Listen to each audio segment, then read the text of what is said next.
India में अगर हम बात करें सबसे ज्यादा कॉम्पिटिटिव सेगमेंट की तो वो है 125 सीसी सेगमेंट टू 150 सीसी, जहां पे आपको मिलती हैं कम्यूटर मोटरसाइकिल्स जो कि आपको पॉइंट ए से पॉइंट बी तक लेके जाती हैं। बट ये सेगमेंट अब काफी कॉम्पिटिटिव हो गया है। यस जतिन, पहले क्या होता था, माइलेज प्रेफरेंस होती थी, लुक्स प्रेफरेंस नहीं होते थे, सिर्फ माइलेज माइलेज माइलेज कितना देती है।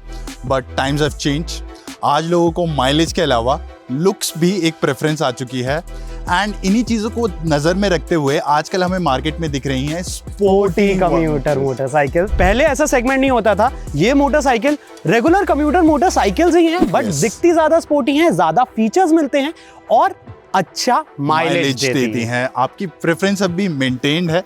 ये बाइक्स बिल्कुल आपको अच्छी माइलेज देंगी, but they also look very good. आज हमारे पास दो सबसे पॉपुलर बाइक्स हैं इस सेगमेंट की। एक वो मोटरसाइकिल है जिसने शुरू किया था ये segment and one of the latest entrant in this segment, but not late to the party, is Honda CB Hornet 125। पिछले साल ये बाइक लॉन्च हुई थी।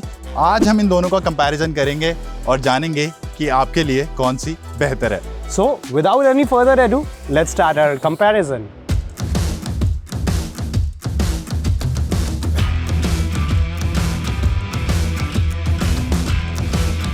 तो जतिन, हम यहाँ पर स्पोर्टी कम्यूटर्स की बात कर रहे हैं जहाँ पर डिज़ाइन के बारे में काफ़ी चर्चाएं होती हैं। तो यहाँ पर स्टार्ट कर लेते हैं सबसे पहले दोनों बाइक्स के डिज़ाइन से। So what do you want to say about the Raider? To be very honest, इस मोटरसाइकिल का डिज़ाइन थोड़ा सा कंजर्वेटिव है। यस, मास अपीलिंग है, but looks out of the box compare to any other 125 cc motorcycle. और ये पहली ऐसी स्पोर्टी कम्यूटर मोटरसाइकिल थी, तो जब ये लॉन्च हुई थी तब भी कंज्यूमर्स की प्रेफरेंस बहुत ज़्यादा चेंज हो गई थी कि वो ऐसी मोटरसाइकिल भी ले सकते हैं जो थोड़ी सी स्पोर्टी दिखे, एग्रेसिव दिखे। यहाँ पे शार्प आपको श्राउड्स भी देखने को मिल जाते हैं और साथ ही साथ आपको यहाँ पे काफ़ी अच्छा वेल स्कल्प्टेड टैंक मिलता है 10 लीटर्स का, और कुछ ग्राफिक्स देखने को मिलता है। I particularly like the graphics on this TVS। एक तो रेड कलर है, प्लस ग्रे जो स्ट्राइप्स हैं, प्लस जो TVS ने किया है कि सामने का एलॉय रेड है एंड पीछे का ब्लैक है, तो काफ़ी अच्छा कॉन्ट्रास्ट ऑफर कर रहा है। वहीं अगर मैं हॉर्नेट की बात करूं तो कहीं ना कहीं ये बिगर हॉर्नेट से इंस्पायर्ड है। एक बड़ा सा टैंक, रेडर की तरह ही यहाँ पर बड़े बड़े मस्कुलर श्राउड्स। तो अगर टैंक एरिया की बात करूं तो ये थोड़ा ज़्यादा बड़ी लगती है, बल्कि लगती है as compare to the Raider. बल्कि लगने का रीजन इसका सस्पेंशन भी है, क्योंकि इसके अंदर हमें रेगुलर टेलीस्कोपिक फोक्स मिलते हैं, इधर आपको गोल्डन कलर के अपसाइड डाउन फोक्स। तो सेगमेंट में ये एक अकेली बाइक है हॉर्नेट जिसमें आपको अपसाइड डाउन फोक्स है। तो कॉर्नरिंग, थोड़ा सा एंथुसियास्टिक राइडिंग अगर आपकी प्रेफरेंस है, then I think obviously upside down forks are anyways better than the telescopic forks. सामने की लाइट काफ़ी एजी है, देख रहे हो। ऊपर की तरफ से DRLs कुछ इस तरीके से हैं, नीचे की तरफ आपको मेन हेडलाइट मिलती है। बड़ी हॉर्नेट से इंस्पायर डिज़ाइन है, थोड़ा सा रैडिकल डिज़ाइन है। मे बी इतने लोगों को ये डिज़ाइन अपील ना करे, काफ़ी ज़्यादा शार्प है आगे से। हाँ, जैसे कि आपने कहा कि रेडर में मास मार्केट अपील थोड़ी ज़्यादा है as compare to the Hornet. And plus ये कलर देखिए, रोड पर जब इस बाइक को लेकर चलता हूँ तो हल्की सी लोगों की नज़र पड़ ही जाती है इस बिल्कुल जाती है, क्योंकि बाइक का कलर भी ऐसा है और व्हील्स का कलर भी ऐसा है। तो थोड़ा out of the box design लगता है इस बाइक में। और दोनों मोटरसाइकिल्स के अंदर ही हमको 2 पीस सीट मिलती है। इसके अंदर आपको सिंगल सीट का भी ऑप्शन मिल जाता है, तो जिन लोगों को 2 पीस सीट नहीं चाहिए, सिंगल सीट चाहिए, वो उसके लिए भी ऑप्ट कर सकते हैं। बट हॉर्नेट में आपको सिंगल सीट ऑप्शन नहीं मिलता, आपको स्प्लिट सीट ही मिलती हैं। एंड द प्रॉब्लम इज जो राइडर की सीट है काफ़ी अच्छी है, काफ़ी बड़ी है, वाइड है, काफ़ी कंफर्टेबल भी है, लेकिन जो पिलियन की सीट है वो बहुत छोटी है। तो लॉन्ग डिस्टेंस के लिए आई डोंट थिंक पिलियन यहाँ पर बैठना चाहेगा। बट इस पे मेरे ख्याल से पिलियन कंफर्टेबली बैठ सकता है। काफ़ी कुशनी भी लग रही है, काफ़ी अच्छा साइज की सीट है, अच्छी विड्थ है, अच्छी लेंथ है। बट एक चीज़ जो मुझे हॉर्नेट में अच्छी लग रही है वो है इसके ग्रैब रेल्स, काफ़ी स्टाइलिश तरीके से बना रखे हैं। ये पर्पसफुल है बट बहुत बेसिक लुक है, बेसिक लुक देता है। फीचर्स की बात करते हैं, मेरे को यहाँ पे मिलता है एक USB phone charging port, fully coloured display इधर आपको देखने को मिलता है, जो कि top of the line model में मिलता है। बेस मॉडल में आपको ये कलर डिस्प्ले नहीं मिलता। ब्लूटूथ कनेक्टिविटी मिलती है, ऐप बेस्ड है, कॉल अलर्ट्स, मैसेज अलर्ट्स और टर्न बाय टर्न नेविगेशन इसके अंदर मिलता है ये सब। यस सर, मेरे को मिलता है एक TFT colour display, turn by turn navigation. Again I also have smartphone connectivity with me. Weirdly यहाँ पर प्लेस्ड है मेरा USB-C टाइप ये C टाइप। यस, मेरे पास एक और चीज़ है, टैंक पे मेरा इग्निशन है, तो कहीं ना कहीं थोड़ा मेरे को प्रीमियम फील देता है, क्योंकि बड़ी हाँ। बाइक्स में आपको टैंक पे इग्निशन देखने को मिलता है, आपके पास नॉर्मल हैंडल बार्स के अराउंड इग्निशन है। बट अगर हमें अपने इस डिज़ाइन और फीचर्स को कंक्लूड करना हो तो मैं ये कहूँगा, मैं पिछले कई दिनों से रेडर चला रहा हूँ, बाइक अच्छी दिखती है, आउट ऑफ द बॉक्स है, बट बहुत टाइम से इंडियन मार्केट में सेल पे है और बहुत सारे चेंजेस इसके अंदर हुए नहीं है। कंपनी ने इसका सुपर स्क्वाड एडिशन वगैरह भी निकाला था, बट वो सिर्फ ग्राफिक चेंजेस थे। कहीं ना कहीं थोड़ी सी ये डेटेड फील होती है। जैसे अभी तक सिर्फ स्क्रीन या फिर फीचर्स में चेंज आए हैं छोटे मोटे, Yes. बट डिजाइन में कोई मेजर चेंज नहीं आया, जबकि this was the first एंट्रेंट in this segment. इस बाइक को हार्डली मार्केट में 1 साल हुआ, फ्रेश है अभी ये। फ्रेश बाइक है, so if you want something new then of course the Hornet. Design और फीचर्स की तो करण हमने बात कर ली। अब Yes. बात करते हैं सबसे ज्यादा इंटरेस्टिंग चीज की, जो है इन दोनों मोटरसाइकिल्स का इंजन और परफॉर्मेंस। तो यहाँ पे इन दोनों मोटरसाइकिल्स के अंदर हमें 125 सीसी का इंजन मिलता है। यस, ये मोटरसाइकिल 11.2 bhp का पावर बनाती है और उतना ही टॉर्क बनाती है, and it comes coupled to a 5-speed gear box. So Honda Hornet produce करती है 10.9 HP, which is almost 11, and similar 11.2 newton metre का टॉर्क। यहाँ पे अगर अब हम इसके परफॉर्मेंस की बात कर लें तो to be very honest, performance wise मुझे कुछ इस मोटरसाइकिल से इतना इशू नहीं आया। मैंने डेली कम्यूट इससे किया है। पावरफुल फील होती है because TVS works on their racing pedigree. Yes. तो वो चीज़ फील होती है कि काफ़ी अच्छे से इस मोटरसाइकिल को बना रखा है। पावर आपको अच्छी मिलती है, इनिशियल एंड से टॉप एंड तक अच्छी पावर मिलती है, and the good part is इसके अंदर हमें राइड मोड्स मिल जाते हैं। Yes. तो अगर मैं इसे इको पे चला रहा हूँ तो ये 90-92 तक रिस्ट्रिक्टेड है। अगर मैं इसे वहां से पार पे कर दूंगा तो ये ऑलमोस्ट 100 तक पहुंच जाएगी, क्रॉस कर जाएगी हाँ। Most probably. And you have also got 3 valves in it, तो मुझे लगता है कि लोअर एंड टॉर्क जो है वो रेडर में कहीं ना कहीं अच्छा है। वो काफ़ी अच्छा है। अगर मैं इसे हायर गियर पे स्लो स्पीड पे चला रहा हूँ तो मैं इंजन को स्ट्रगल करता हुआ ज़्यादा फील नहीं करता। करता। And Honda is, I will से, Known for making engines. known for making engines. It's very smooth. The experience is very predictable, smooth, easy. हाँ, रेडर जितनी उतनी पंची फील नहीं होती है, but then I like this subtle experience जो predictability इस engine के साथ आती है। I just love it. और उस प्रिडिक्टेबिलिटी के साथ रिलायबिलिटी भी है। रिलायबिलिटी भी आती है। So want to talk about the mileage.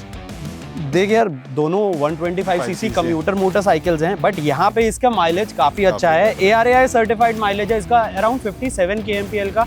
तो आपको रियल वर्ल्ड कंडीशन में 50 मिल ही जाएगा इस motorcycle. And almost similar engine, very similar power, but a little bit lower mileage as compare to Raider. तो अगर आपको मिलती है, मान लो कि अगर 55 to 60 के बीच में, then I am getting between 45 to 50 अगर मैं enthusiastically इसे राइड कर रहा हूँ। अगर मैं थोड़ा शायद नॉन एग्रेसिव राइडिंग करूँ तो I might reach close to you. One thing more, मेरे पास 12 लीटर का टैंक है। मेरे पास 10 लीटर। 10 लीटर का टैंक 2 लीटर कम है, तो आई गेस अगर आप इससे थोड़ा बट सा माइलेज ज़्यादा है, तो शायद तुम It's मेरे very बराबर ही balanced. ट्रैवल करो। सो अगर आप फ्यूल कैपेसिटी आप लोगों के पॉइंटर्स में से है, then your Hornet is the winner, because Raider को मिलता है एक 10 लीटर का फ्यूल टैंक। राइडिंग पोस्चर की बात कर लें तो ये हैं कंप्यूटर मोटरसाइकिल, बट ये हैं स्पोर्टी कंप्यूटर मोटरसाइकिल। Yes. तो इसमें आपको थोड़ा सा एग्रेसिव राइडिंग पोस्चर मिलता है, बट ये इतना भी ज्यादा एग्रेसिव नहीं है कि तेरे आर्म्स में दर्द होने लगे if you are riding it for long hours. मुझे बाइक्स में क्रैम्प फील होता है because of my size, but look at this bike, I am still comfortable on this bike. I can commute hundreds of kilometers. The riding position is very relaxed. So I think this is more sporty as compared to the Hornet. But दोनों का riding posture इतना ज्यादा aggressive Aggressive नहीं है नहीं है। कि आप इस पे लॉन्ग ट्रिप्स वगैरह ना ना कर कर सको। सको। आप लॉन्ग ट्रिप्स तो ऑब्वियसली कम सीसी मोटरसाइकिल हैं, बट आई विल से इंटरस्टेट कम्यूट जो आप कर पाओ। Let's say 100-110 हाँ। kilometers can be done on these bikes. And even अगर हम मूव करें इनके टायर्स की तरफ, जो मैंने एक मेजर डिफरेंस इसमें देखा है कि जो आपको रेडर में टायर्स मिलते हैं ना, ये इतने ज़्यादा थिक नहीं है। हॉर्नेट के अंदर आपको थोड़े ज़्यादा बड़े व्हील्स मिलते हैं, तो अगर आप हाई स्पीड पे हॉर्नेट पे कॉर्नरिंग कर रहे हैं, वो चीज़ आप बहुत कॉन्फिडेंटली कर सकते हैं। Yes. रेडर के साथ एक चीज़ मैंने ऑब्जर्व करी है, क्योंकि मैंने दोनों बाइक्स ही चलाई हैं, इसको ट्रैफिक में मैन्यूवर करना ज़्यादा इजी है क्योंकि ज़्यादा आपको लाइटर फ्रंट एंड मिलता है इस मोटरसाइकिल के अंदर। ये थोड़ी सी बल्की है। दो मेरे पास अपसाइड डाउन फोक्स हैं, लेकिन मुझे उतना अच्छा फीडबैक नहीं मिला फ्रंट से। मुझे फ्रंट थोड़ा सा नम लगता है, of course on higher speed and but any day this is better than the regular telescopic forks. या in cornering I would say आप करेक्शंस कर सकते हो। मिड कॉर्नर बाइक कर लेती है, bike works according to you. बस ये है कि जब मैं इसे हायर आरपीएम पे चलाता हूँ तो होंडा मुझे वाइब्रेशंस फील होते हैं। What do you say about vibrations? In terms of vibrations इतने ज़्यादा फील नहीं होते हैं initially, but as soon as you cross that 70-75 kmph mark you can feel vibrations coming from the handle bars and the foot pegs. At the end of the day, they are single cylinder. They are single cylinder motorcycles, तो हम ये नहीं expect कर सकते कि वो 100 पे भी वाइब्रेशन ना हो। हाँ, बट रियर में मुझे मिलता है एक एडजस्टेबल मोनोशॉक और एंड रियर में आपके पास है एक और डिस्क रोटर।